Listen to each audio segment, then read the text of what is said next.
কুমিল্লার মুরাদনগরে মাদক ব্যবসার অভিযোগ তুলে এক পরিবারের ৩ সদস্যকে পিটিয়ে হত্যার অভিযোগ উঠেছে।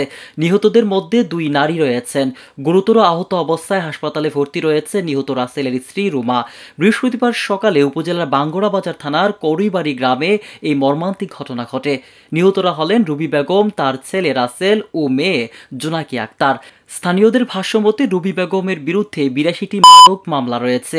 দীর্ঘদিন ধরে তার পরিবার মাদক ব্যবসা, চাঁদাবাজি ও সন্ত্রাসী কর্মকাণ্ডের সঙ্গে জড়িত ছিল বলে অভিযোগ রয়েছে।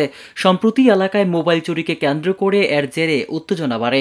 সেই সময় রুবি ও তার ছেলে রাসেল স্থানীয় কয়েকজনকে মারধর করেন। এর জেরে বৃহস্পতিবার সকালে শতাধিক গ্রামবাসী একত্রিত হয়ে তাদের বাড়িতে হামলা চালায়। এ সময় রুবি ও রাসেল ও জোনাকিকে ঘটনাস্থলেই পিটিয়ে হত্যা করা হয়।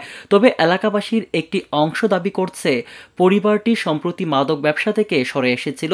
ব্যক্তিগত বিরোধ ও পুরনো শত্রুতার জেরে এই হামলা হয়ে থাকতে পারে। বাঙ্গরাবাজার থানার উপপরিদর্শক এসআই মোহাম্মদ নাহিদ বলেন, খবর পেয়ে তারা ঘটনাস্থলে গিয়ে ৩ জনের মরদেহ উদ্ধার করেন। আহত একজনকে হাসপাতালে নেয়ার পর তারও মৃত্যু হয়। থানার ভারপ্রাপ্ত কর্মকর্তা ওসি মাহফুজুর রহমান বলেন, নিহতদের বিরুদ্ধে মাদক ব্যবসার অভিযোগ রয়েছে। সেই ক্ষোভ থেকেই উত্তেজিত জনতা হামলা চালিয়েছে বলে প্রাথমিকভাবে জানতে পারেন। কারা হামলায় জড়িত তা শনাক্তে কাজ চলছে বলেও জানান তিনি। এ বিষয়ে কুমিল্লার পুলিশ সুপার নাজির আহমেদ খান বলেন, ঘটনাস্থলে অতিরিক্ত পুলিশ মোতায়েন করা হয়েছে। তবে নিহতের বিরুদ্ধে একাধিক মামলা রয়েছে। আইন তুলে নেয়ার অধিকার কাউকে দেয়া হয়নি। পুলিশ তাদের হত্যাকারীদের খুঁজে বের করে আনতে অভিযান অব্যাহত রেখেছে। এদিকে ঘটনার পর পুরো করুইবাড়ি গ্রামে চরম উত্তেজনা বিরাজ করছে। এলাকায় থমথমে পরিস্থিতি। মনে করেন কি কইতাম, সিরিয়াল ধরে থাকতে হয় এই মাদক ব্যবসাটা সিরিয়াল ধরে থাকতে হয়। আমরা মনে হয় এখান থেকে বালা বন্ধ হয়। আমরা থেকে তো হাই লেবার লোক, কিন্তু মনে হয় খুবই পারছে না আমাদের তাইকাদের মরা এগুলি। পরশুদিন তারা ঝগড়া লাগছিল ওই বাড়িতে, মোবাইল চুরি হয়েছে। তারপরে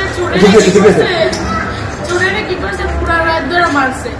মারার পর চোরের বাপে আমার শাশুড়ির কাছে আসছে যে আমার ছেলে তো ভাইরাল করছে, একটু গিয়ে বলো না ছাইরা দেওয়ার জন্য।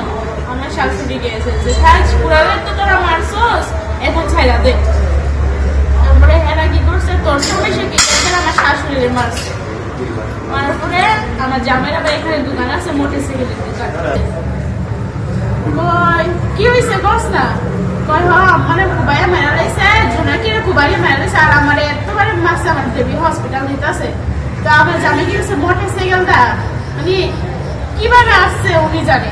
আসার সাথে সাথে উনি মোটরসাইকেল নামতেও পারে না, ওখান থেকে উনি দেখছে, উনি ওই ওখানে ধরে আনছে। সবাই ধরে আপনার কুবাইছে, এখানে কুপ দিছে, মানে এটি আছে না, ঘোরা করে দিয়েছে, কি না জানি ঘোরা করছে জানি না। ডাক্তি বাইর করেছে, মাথার মজক বাইর করেছে সব। তারপরে এটা থেকে আরেকজনের ধরে বিয়ে হয়েছে। বিয়ের যে কয়টা এটা ট্যাক্সি দেয়, আর সংস্থার চাঁদাবাজি যত আছে, চোর ডাকাতি আড্ডা আছে। আজকে তো হয়েছে গা যে তাই আর কত সহ্য করাম।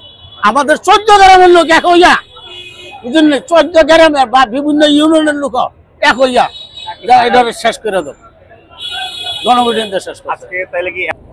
ঘটনার সংবাদ পেয়ে পুলিশ দ্রুত ঘটনাস্থলে আসে এবং 3 জনের মৃতদেহ উদ্ধার করে। পরবর্তীতে আহত অবস্থায় ওই ফ্যামিলির একজনকে উদ্ধার করে পুলিশ দ্রুত হাসপাতালে প্রেরণ করেছে। আসলে পুলিশের পাশাপাশি যে কোনো সাধারণ নাগরিকের সামনেও যদি কেউ আমলযোগ্য অপরাধ করে বা কোনো অপরাধী হয়, তাহলে তাকে আটক করে পুলিশের রেকর্ড দেওয়ার কথা। বাট এই আইন নিজের হাতে তুলে নিয়ে, আইনকে নিজের মতো করে ব্যবহার করে যারা এই হত্যাকাণ্ড ঘটিয়েছে, আমরা তাদের বিরুদ্ধে আইনানুগ ব্যবস্থা গ্রহণ করব। কুমিল্লা থেকে হাবিবুর রহমান মুন্নার রিপোর্ট, আমার বার্তা ডিজিটাল।